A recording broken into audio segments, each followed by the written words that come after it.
Yeah, is this the cab company? Yeah, I called about a half hour ago for a cab, and he hasn't gotten here yet. Yeah. No, I have to do an instructional video today for REH, and I really got to get moving. So. That might be... Come in! Taxi?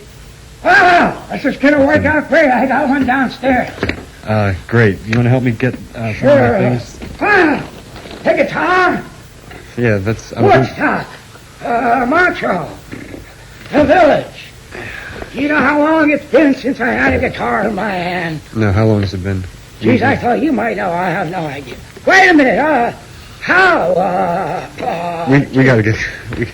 Greg Howe!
Hi there.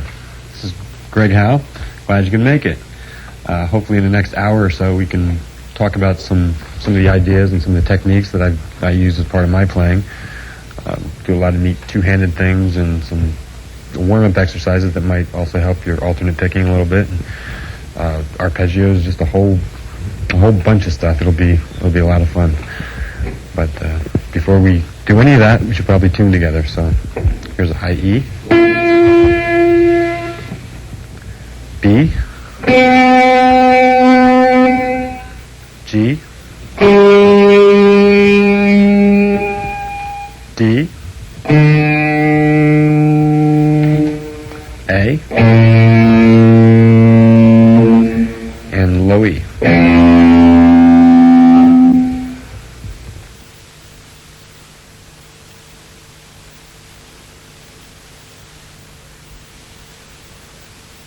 Alrighty, we're going to do some warm-up exercises.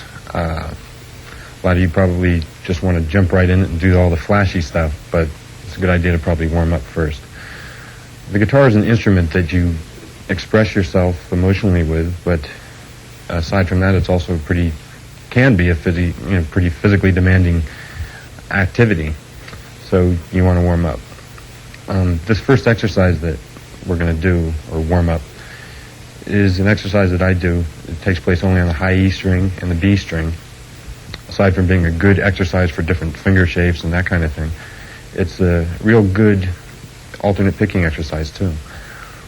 This particular one is going to be in the key of A minor, and it's going to start on the note D with the little finger, and we're going to start with a downstroke. And you're going to play C and B right after that. You got this kind of shape. The fourth note is going to be C again with the index finger. Get used to sliding with the index finger because you're going to be doing an awful lot of that. Continue. D, E. So far we have this. Then you're going to go back to the D, back to the C. That's everything on the high E string. It's going to be a 16th note oriented pattern. You'll recognize it as soon as we get going. Right after that, continue the notes B, A, and G on the B string.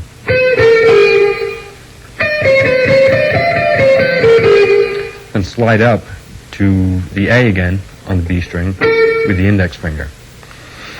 Continue. Play B and C on the B string. It probably sounds a little confusing. It's not. Let me just play it slow once.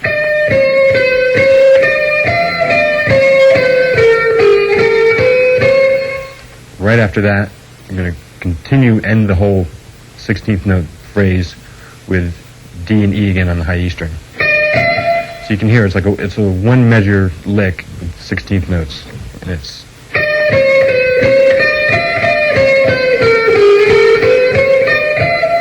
So you can hear the 16th notes. A good way to remember this sequence is think 1, 2, 3. 1, 2, 3, slide, 1, 2, 3, 4, 1, 2, 3, slide, 1, 2, 3, 4, because that's where the index finger is doing the sliding.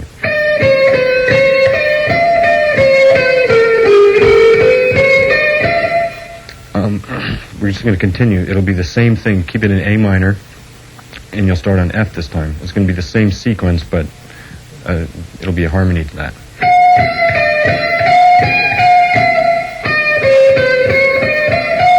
So I play everything slow.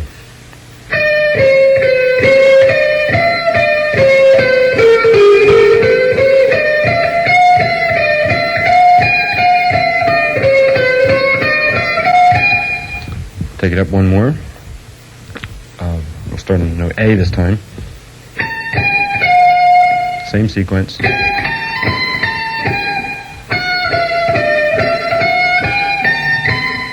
And you can end with C. The C would be the 1 of the next measure. So if you play it comfortably, you'll hear the 16th notes.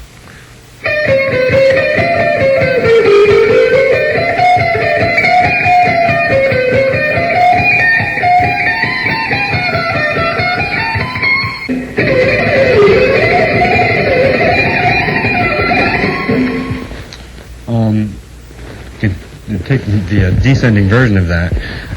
You start on the note C. That would be the 1. The only difference between the ascending version and the descending version is the index finger is now going to be sliding down on 4, or 1 instead of. So you're sliding down. Everything else is exactly the same. You start on C. So you can see it's the same thing. So slide.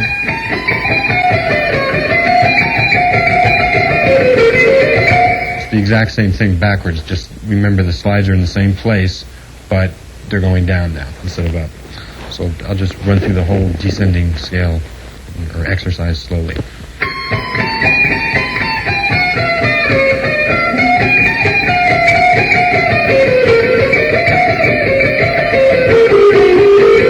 When you get to this point,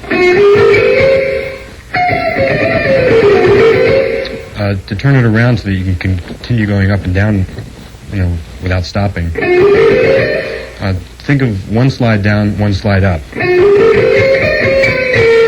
So you'll...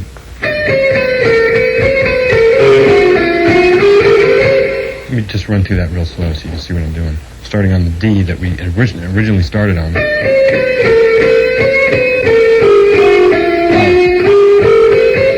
But the second time, sliding up from the E to the F. So then you can just continue the whole thing over and over again. That sets you back up to where you were before.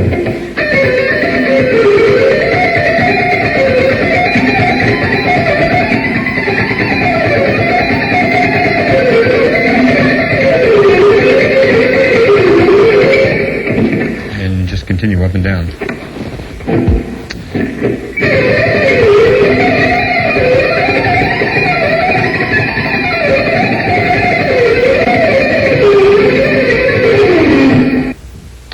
The next section is going to involve the other four strings. It's another warm-up exercise, and it's going to be a ascending and descending scale that just goes straight up and straight down. The weird thing about this is that it's going to be based on 4 notes on a string as opposed to 3, which a lot of you are probably used to. This particular scale, with the exception of the very first string, will have 4 notes on every string. And again, it's going to be the index finger doing all of the work. The index finger will be playing 2 of the 4 notes that you hear. So let me give you an example. Remember, I said with the exception of the first string, the lowest string, you'll be playing 4 notes per string. So start on the note A.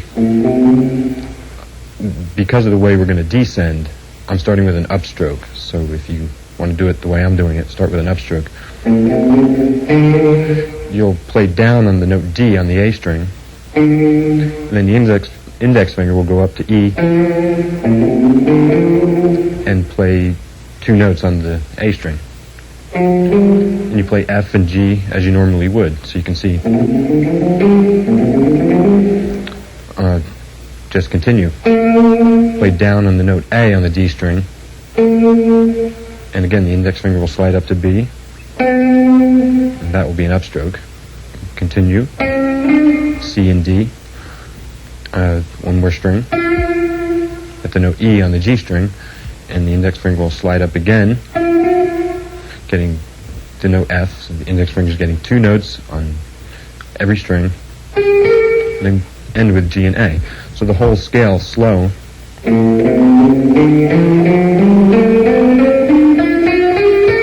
That's the ascending version of the scale. Might not seem like a big deal now, but it can be real beneficial, because we'll add another octave onto that, and I'll show you in a minute.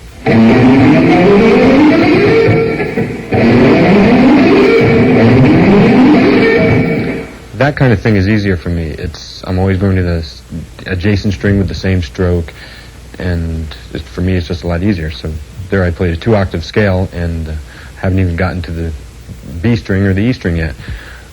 The descending version of that is going to be the exact opposite. I'll be playing 3 notes on the G string and 4 notes on every other string. So whereas we hit this E on the way up, this time we'll play the E on the D string on the way down. So you will have ended with an upstroke, supposedly, and A, G, and F. And then you play E, D, and C, and B on the D string. Those are your 4 notes. On the A string, you play A, G, F, and E. And then play D, C, B, and A on the low E string. So you've got 4 notes on every string except the G string when you're descending. And you should end with an upstroke so that you can continue. In other words, the last note of the descending scale will be the first note of the ascending scale, and vice versa. So the descending version is...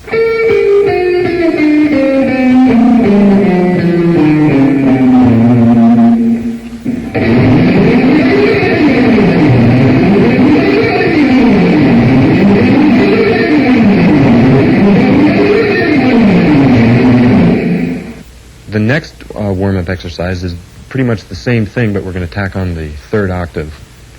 And it's going to be the same idea. You're playing 4 notes on the string. The only problem now is that you have to jump up 2 frets to hit this note B. So you will have ended here with an upstroke. You have to jump up 2 frets, hit the B, and then again you slide up to the C and add D and E. We're going to end it with only 3 notes on the high E string because of the way that we're going to descend. So just play F, G, and A on the high E string. So the whole thing slow from the low A.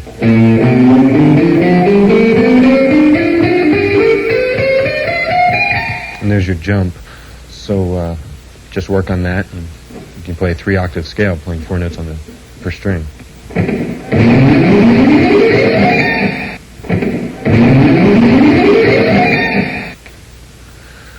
To descend from this scale, I'm going to have a completely different approach. I don't descend the same way that I ascended.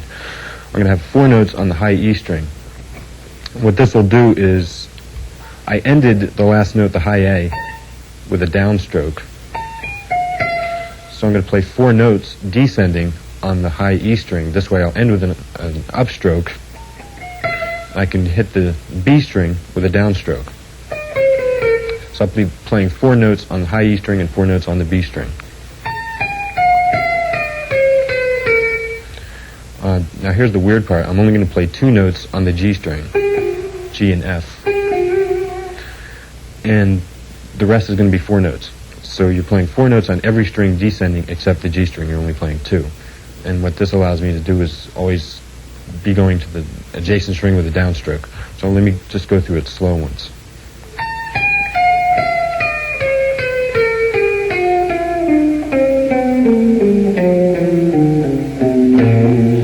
And again, I'll end with an upstroke so I can continue doing the up and down version over and over again.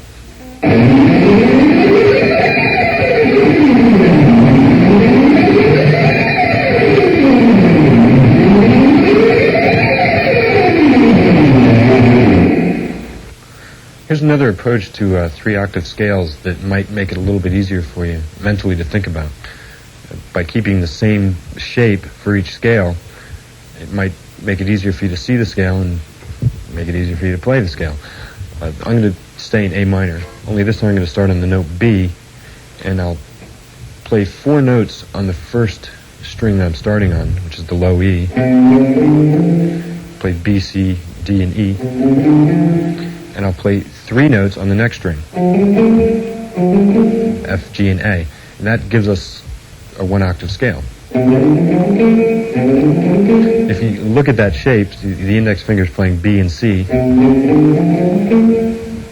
You have 4 notes on the first string, 3 on the second, then that's your scale. Play the same thing right here. And then one more time. The picking is going to change. The way I descend, because of the way I descend, I'm going to start with an upstroke just like I did before.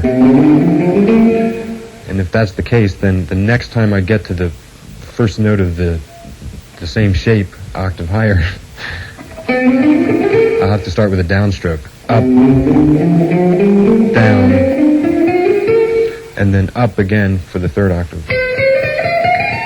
But the index finger is playing 4 notes, B, C, D, and E on every octave. B, C, D, and E. So that might make it easier for you.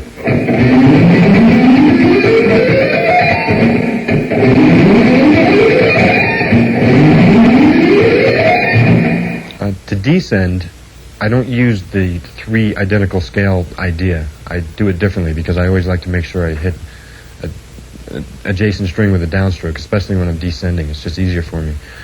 But an easy way to think about the descending version of this is think 4 notes on every string except the high E string. There'll only be 3, and the G string will be 2. So let me just run you through that once. You will have ended with an upstroke on the note A. So to descend, you play out of this shape right here, and then play 4 notes on the B string.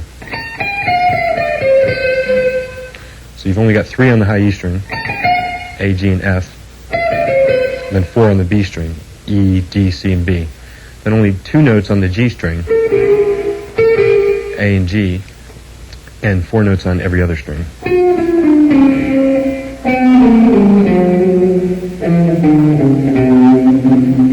Let me just play the descending scale slow once.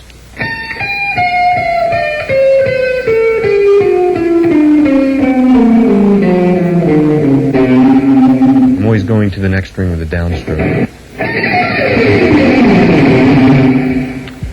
So I ended with an upstroke, and I can just continue the same thing using the identical shape idea going up and the hitting adjacent strings with downstrokes for the descending.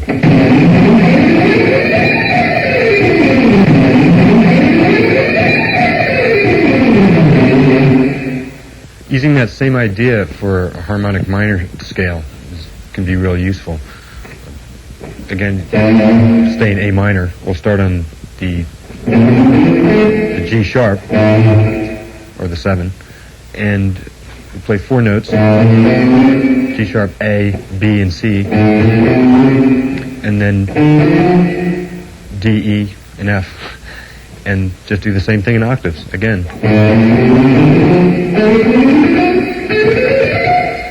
And descending will be exactly the same thing. You'll have 3 notes on the high E string, 2 notes on the G string, and 4 notes on every other string. So let me just run that through real slow.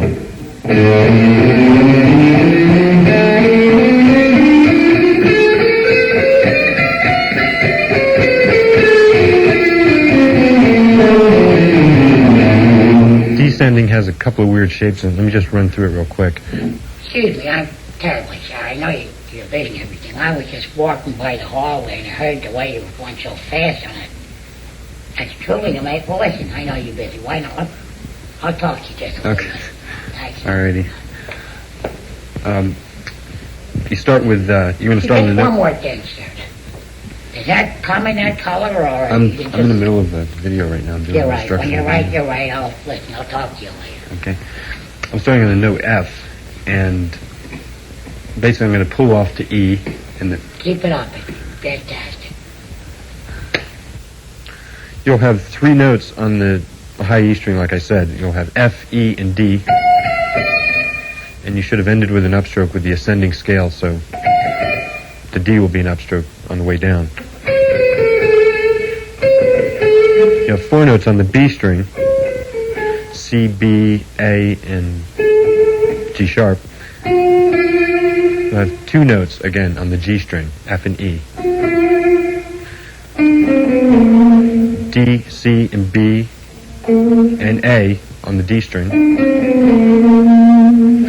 And then G sharp, F, and E. That's kind of a weird stretch, but that's no big deal.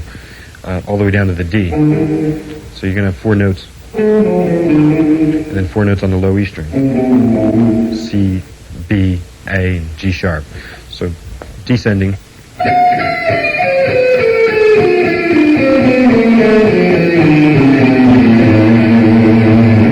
And just play it over and over until you can go up and down fast.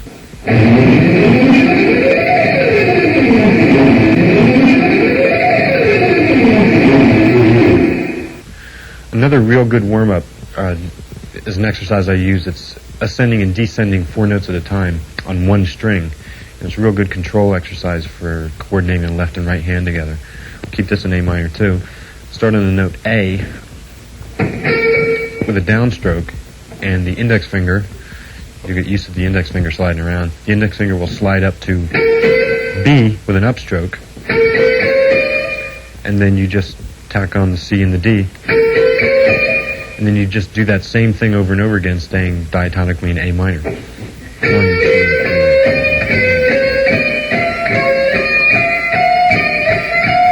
The beginning of each 4 notes starts with a downstroke.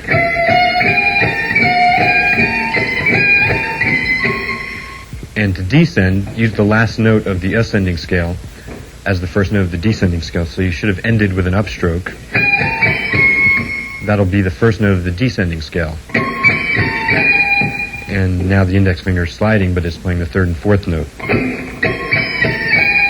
And do the same thing over and over again.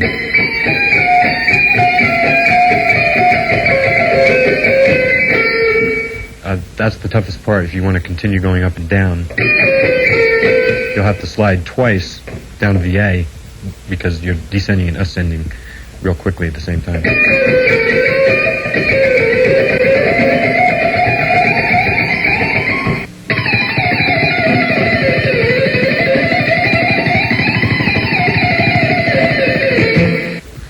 So practice all these exercises and get comfortable with them, combine them all together, and practice them in different keys.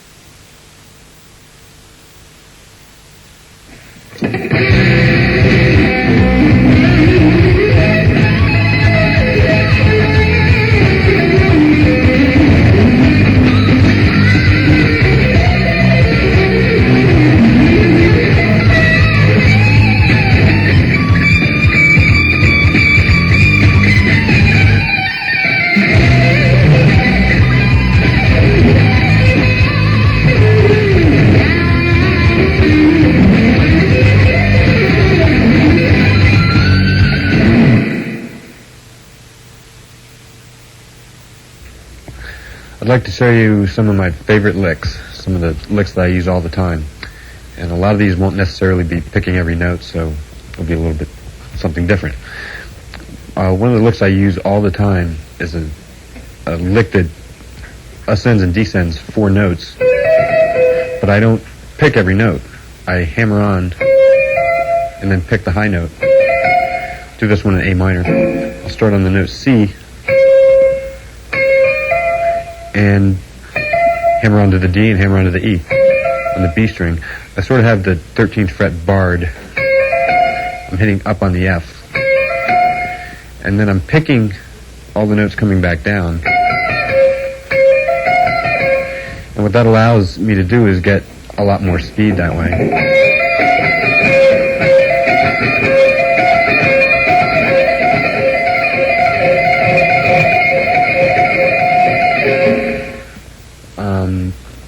I can add a note onto that just by sliding down to the B and then up again. I'll probably pick the B along with all the other notes on the way down.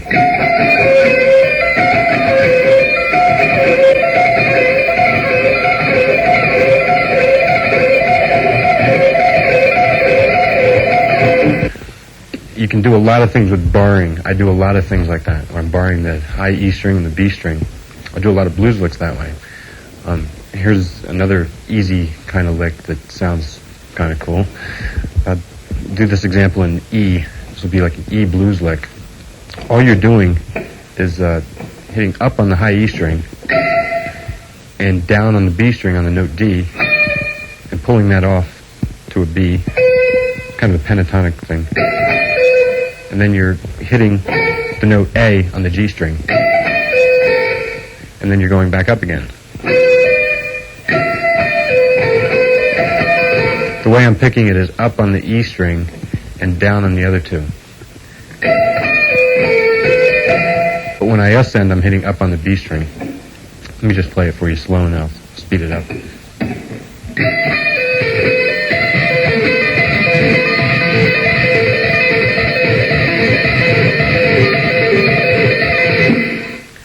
That's one of my favorite licks.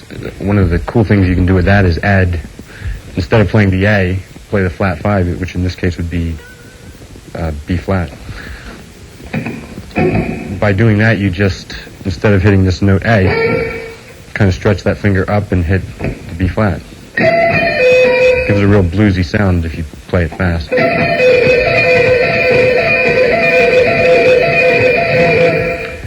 And, you know, you can use that as part of a lick that descends or something.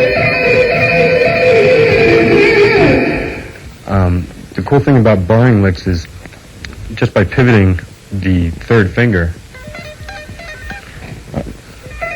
you can do the same picking but get different notes by barring with the third finger too. What I'm doing here is I'm hitting down on the B string, up on the E, back down on the D, or the B string but the note D, pulling it off to a B, and then that same pull off is also a hammer-on up to D again, but instead of hitting up on the E, this time I will have barred this finger. I'm hitting up on the note G. So let me just play it slow so you see what I'm talking about.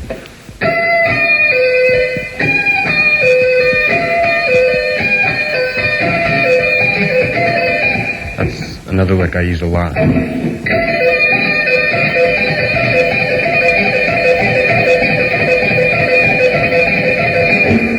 And again, you can add that note on the G string and just kind of come up with variations of that kind of idea.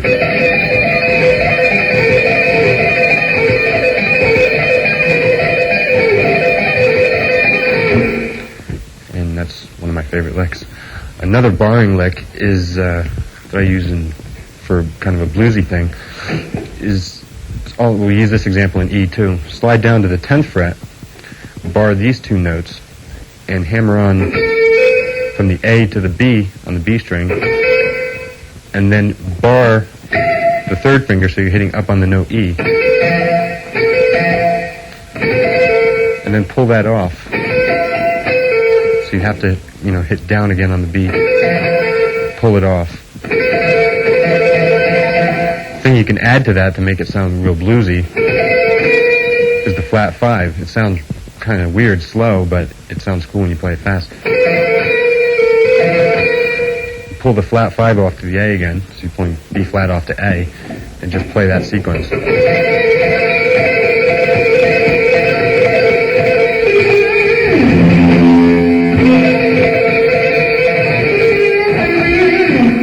That's one of my favorite licks. Another blues lick that's barring sounds similar to that. This is kind of weird because you'll be barring with the second finger this time. Start on the flat 5, or the 11th fret of the B string. That would be the flat 5. Hammer on to the B, and then up on the note E. So the second finger is the finger that's barring. Hit back down on the note B, and pull it off. Then with your third finger, reach up and hit the D on the B string. The whole thing slow is going to sound like this.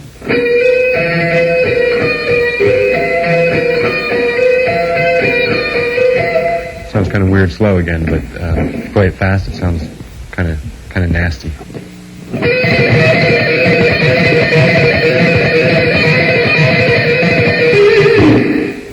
One of my favorites. Take that same barring idea and use it on some of the other strings. You can go like right across the fretboard barring. That's another thing I do a lot, which is, let me just show you what it is. If I was in E, say E blues, start on the note A, and I'd hammer onto the B, and then bar with the third finger up on the note E. Then hit the B again, pull it off to A. Then just, at that point, after you've gotten down to the A, just do a simple pentatonic hammer-on to the B, to the D, and to the E. Let me just show it to you slow so you see what I'm talking about.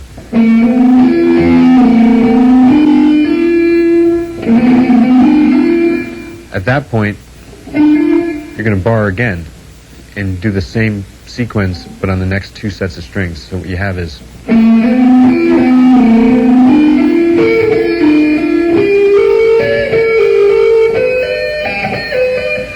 the only weird part is when I hit that C sharp, and if I'm in E blues then that note works.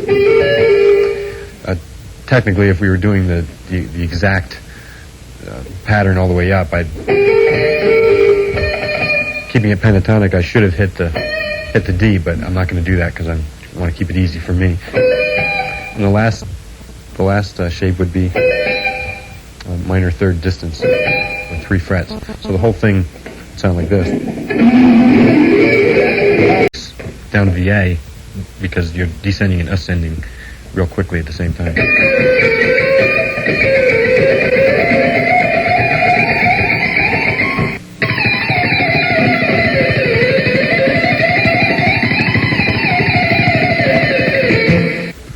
So practice all these exercises and get comfortable with them, combine them all together, and practice them in different keys. Well, Greg, it certainly is a pleasure to be here out there in there. You've come quite the ways, haven't you? Thank you. Greg Howe. Howe, well, Greg, why don't you play for the folks the very, very first thing I've taught you? Well, the very first thing he taught me, I don't know if I remember. Well, that would be your C, A minor, F, G, half gainer, full twelfth side of French. Try that. I don't remember that one. Just try it, Greg, all right?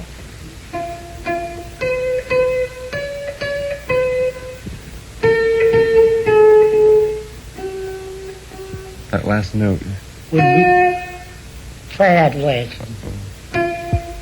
Is that it? That's close enough.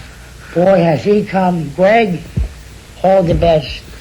I'm going to get back to class now, and it certainly was a pleasure meeting, and bye. He's a great guy. I hope I see him again real soon, like within the next 20 years or so.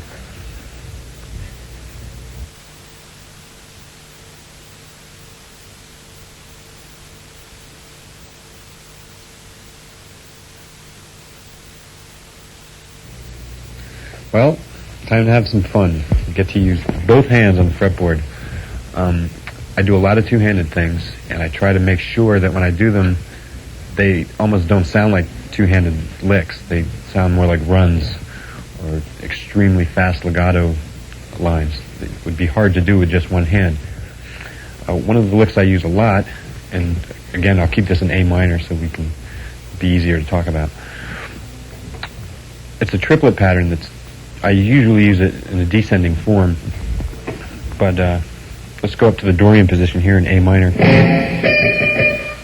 We'll start on the note D, and what you're going to do is position the left hand on D, E, and F, those 3 notes, and the lick will actually start on the note G with the right hand. I use my middle finger because I do a lot of things where I'm trading off back and forth between hammer-ons and picking and two-handed things, and so this way I don't have to think about what I have to do with the pick. Anyway, we'll start on G. You're going to play that note. That'll be the first note. You just tap it with the right hand. Pull it off, and you'll get the note F. Pull the F off to an E, and then re-tap the F with the right hand.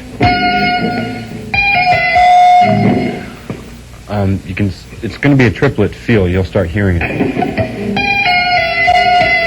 After you've tapped that F with the right hand, pull it off to the E, and then pull the E off to the D, and then re-tap the E.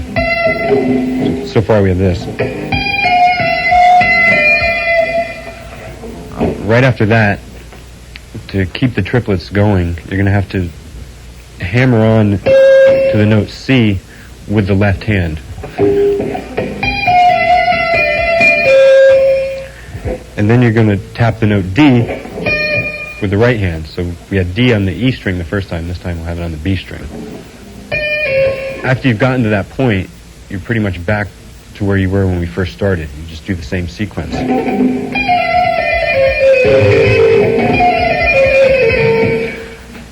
To keep it going all the way across the fretboard, you'll only have to tap 2 times on the G string, just because of the way the pattern is.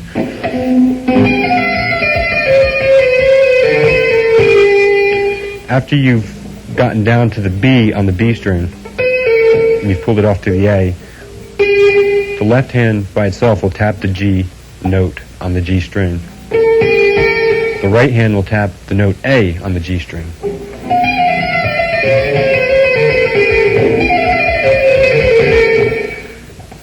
When you get to that point, just pull it off to the G, pull the G off, re-tap the G, and then the left hand will tap E on the D string. The right hand will tap the F. It's going to be the same pattern. The shapes will be a little bit different, but if you know your scales and if you know what A minor is, then you just do the same exact idea.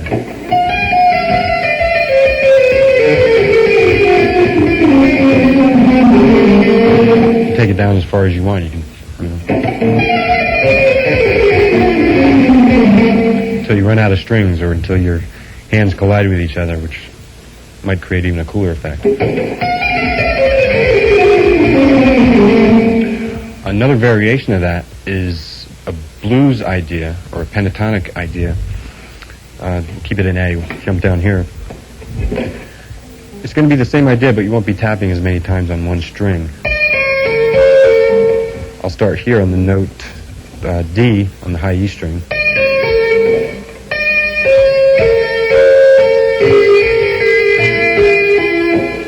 This time it's going to be a little bit backwards. You'll be tapping 2 times on the high E string and on the B string. And then if you just want to play it pentatonically, then you'll tap 2 times on the G string also. And 2 times on the D string and 2 times on all the strings.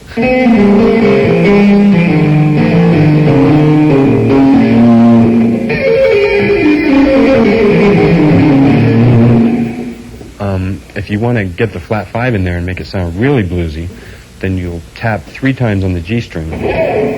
When you get to this point, instead of going to the note D, go to E flat or G sharp, and then tap on the E, pull that off to the flat 5, pull the flat 5 off, re-tap it with the right hand, pull it off, get the note D, pull it off, re-tap the D. Just do the same idea, except you'll be tapping 3 times on the G string. So.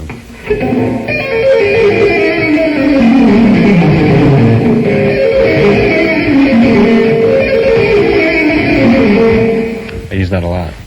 You could go up again with it, you could ascend with it, but it's a little bit more difficult.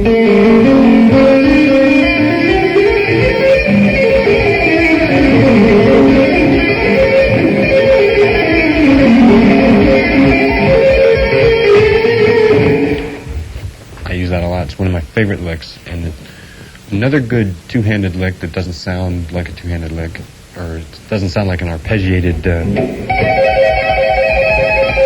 that kind of thing that you've heard many times, is an ascending run that I use a lot. I'll do this one in A major. I'll start on the note E, and what I'm going to be doing basically is just playing 3 notes per string. 2 of the notes will be with the left hand, and the 3rd note will be with the right hand. The only difficult thing about this is that if you're not real careful, strings start ringing out because you don't have this hand over against the bridge to mute anything. But just keep working on it, and you'll have it no problem. It'll be fun. We'll start on E and just basically play E, F sharp, and then tap the G sharp with the right hand. And do the same thing. This particular pattern will be the same shape on the first 3 strings, so after you've gotten there, just do an octave of the same thing. Just start here. You have to jump up a fret on the B string, then start it again. And you don't have the last 3 notes because you run out of strings finally, but you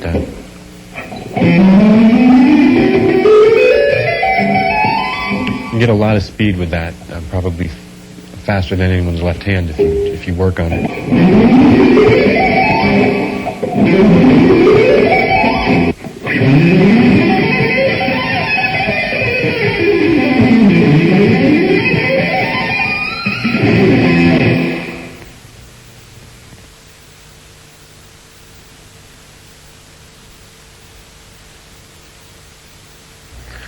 I'd like to show you some arpeggios and some wide interval licks.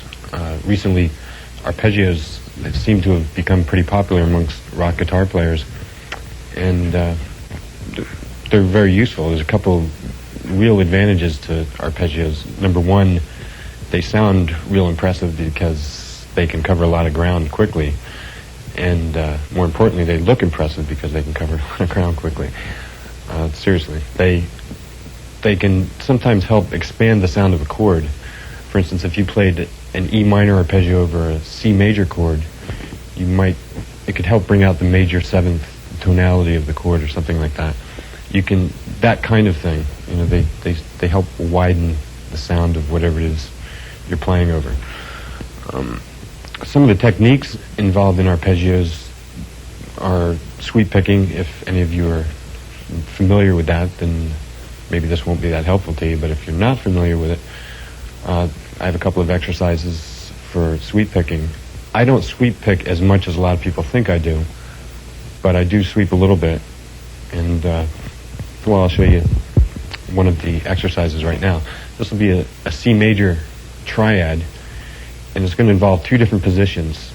The ascending sweep will be a different position than the descending sweep, but you can combine them both together and have a large 2.5 octave arpeggio. So I'll show it to you. I'm starting with a downstroke on the note C with my middle finger. I'm playing the E on the A string. Then I'm hammering on to the G note of the A string. And this will all be one sweep downward. When you get to the D string, you hit that with a downstroke, and that's your octave. When you get to the G string, you play the E again, and then just kind of bar that fret.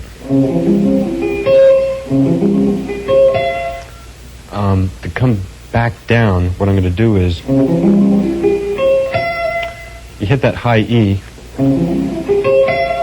The way I do it, I hit that high E with an upstroke, and then I slide up to the G with a downstroke, and that's the end of the ascending version of the arpeggio. So we've sweeped until we got to the E string, then we started alternate picking. You get to that high G, that will have been a downstroke. Hit up on the E note, and then you'll play this position. Just a different position for C major again. And that'll be all upstrokes from the time you hit the E note. Until you get right here, then you alternate pick again, at least the way I do it. So when you get to that C, you're going to jump all the way down to the G on the A string, and that will be with a different stroke, downstroke, and then up on the note E of the low E string, and down again on the C, and then you can just continue that.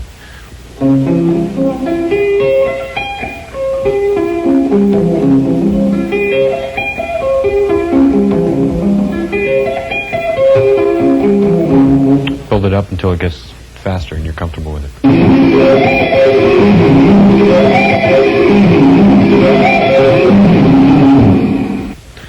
Another approach to 2-octave arpeggios that I use a lot is a technique that doesn't involve so much sweeping, but it's more of a picking thing.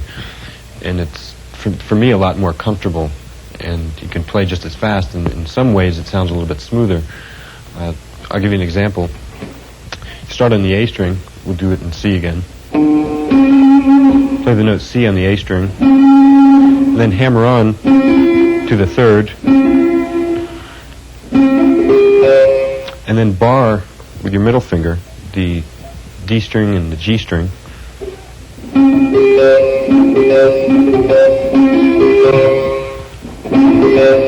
And the way I'm picking that is downstroke on the A string, a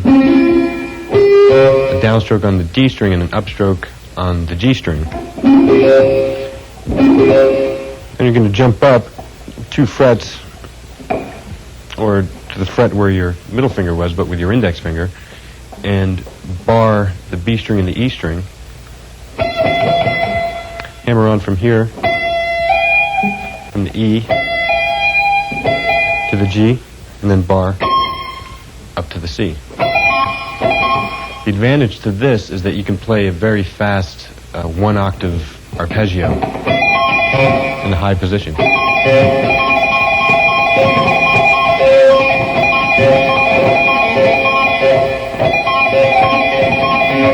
That kind of thing. And, you know, to play it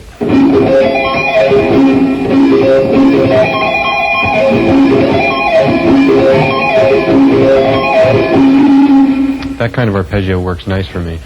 Descending is a little difficult. You can pretty much do the same thing. Remember, you've hit up on the high C. And you're doing that same idea that we did back with the blues lick. Except, you know, keep it a triad. You have to jump back down here with your middle finger, hit up on the G. You just do the same thing backwards.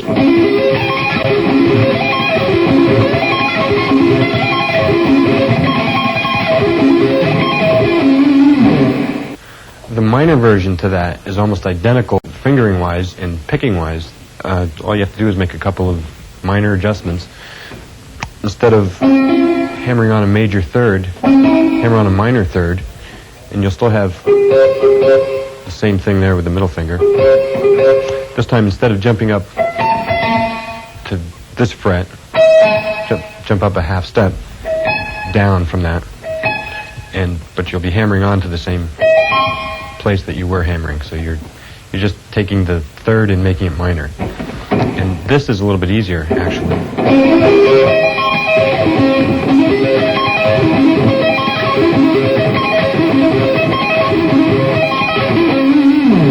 Aside from just arpeggios and triads, I do a lot of wide interval things that sound kind of like arpeggios because they cover a lot of distance, but they're actually not. They're just wide interval scales. I don't have time to show you a lot of the things that you can do, but I'll show you one lick, and this might be able to just open some doors. This will be for E minor. I'm starting on the note A on the D string. I'm just playing like a pentatonic form right there. And with the right hand, I'll tap to the A on the G string. Right after that, I'll jump up to the B note with my index finger of the left hand, and then hammer onto the note D. So I'm picking and I'm tapping and all kinds of stuff. From that point, you can do what you want to do. You could maybe just take it that high, maybe add on an E.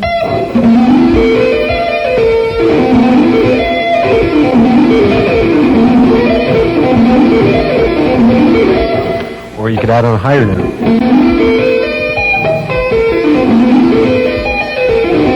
Any note that's in the key, or anything that you're trying to, whatever you want it to sound like, add that note to it.